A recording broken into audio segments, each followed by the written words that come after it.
ఒక పాత ఇంట్లో పిల్లి, దానితో పాటు ఎలుక ఉండేవి.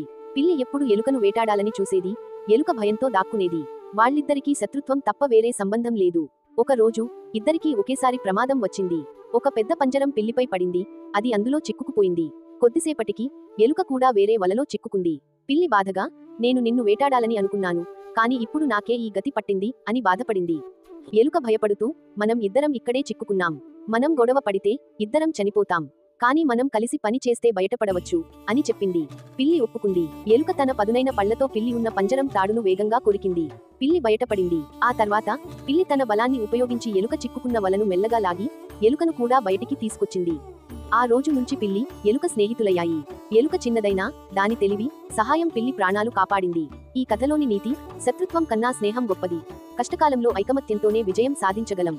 ప్రతిరోజు కొత్త కథల కోసం మా ఛానల్ కి లైక్ చేసి సబ్స్క్రైబ్ చేసుకోవడం మర్చిపోవద్దు.